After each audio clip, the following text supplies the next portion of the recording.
The 257 Weatherby Magnum is Weatherby's second most popular cartridge. The man that made this cartridge, Roy Weatherby, it's his favorite cartridge. It's known as an absolute speed demon. With all of the great things about the 257 Weatherby, it does have some downside. And probably the biggest one, is that the 257 caliber is not very versatile. You don't really have high BC bullets you can shoot out of a 257 Weatherby because of its slow twist rate.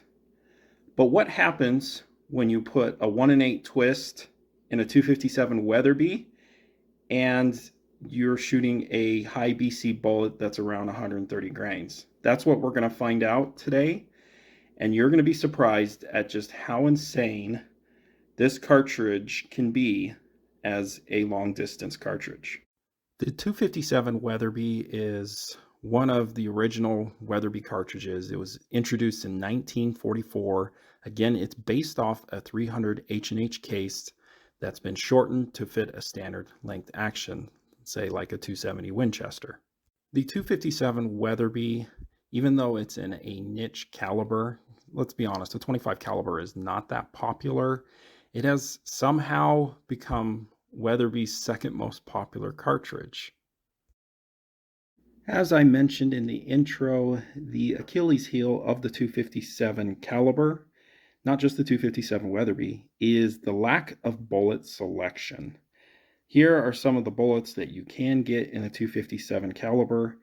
Really, your range goes from 85 grains up to 120 grains.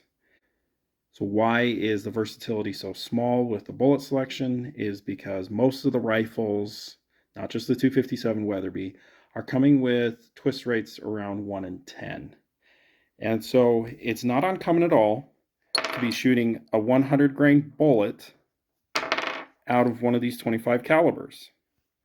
Then this is considered one of your bigger hunting bullets you can get, a 115 grain, and it's got an okay BC, but it's going ridiculously fast. I hand loaded this 115 grain ballistic tip, and I put a max charge of IMR 7828 SSC in it. And well, I've found this with reloading 257 Weatherby is that you have a lot of room left to put powder in. Now, I'm fully aware that it's really the pressure that you have to be looking at and not how full your case is with powder. But I think there's just so much potential with the 257 Weatherby. Like I said, this is a max load. I don't know if you can be able to hear this, but it sounds like a salt shaker. Probably didn't hear that, but this thing's not loaded up very high. In fact, I remember the powder being about right there, and that's a max load.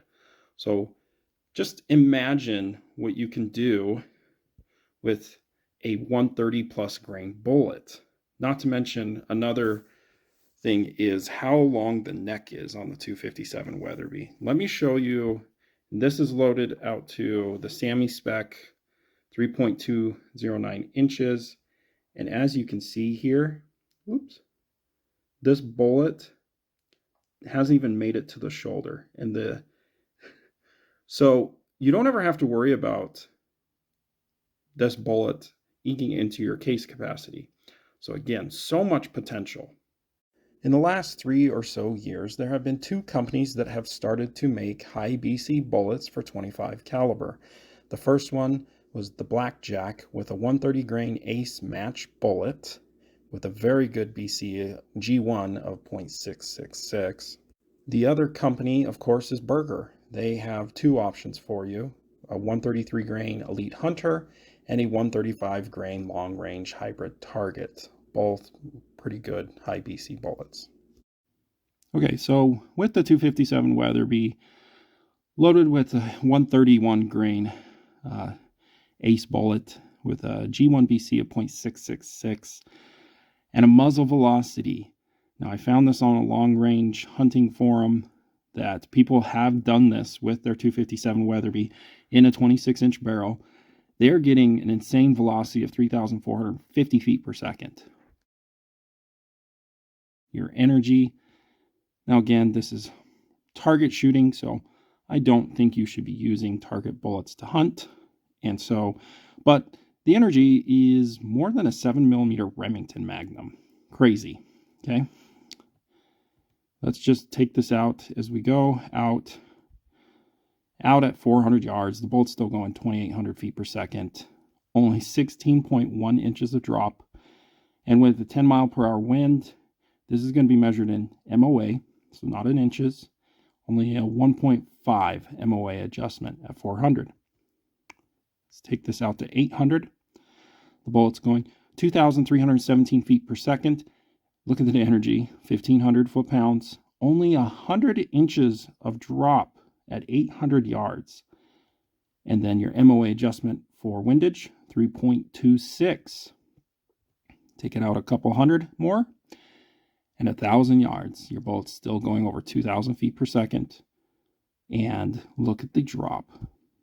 That's flatter than a 6.5 300 Weatherby. And your windage, very good. Only 4.29 MOA at 1,000 yards. The 257 Weatherby has a ridiculous amount of potential with a fast twist rate barrel. And I just want to compare it to kind of the standard in 1,000-yard shooting, which is the 6.5 Creedmoor. And when it's using a Burger bullet, a 144 grain Burger bullet with similar BC, it has 317.3 inches of drop at 1,000 yards. It's a lot. Windage, 6.30 MOA of an adjustment. Okay. But, you know, the 6.5 Creedmoor is nowhere near as fast as a 257 Weatherby. So let's make it a little more fair and compare it to a 26 Nosler. Nosler is using the exact same bullet that the 6.5 Creedmoor is using. And it is very flat. 199.9 inches of drop at 1,000 yards. The windage, 4.66 MOA adjustment at 1,000 yards. So the 257 Weatherby has the 26 Nosler beat. Again, 179.1 inches of drop at 1,000 yards and only 4.29 MOA adjustment at 1,000. Crazy fast, crazy flat. It's got to be one of the flattest cartridges in the world when you have the right setup.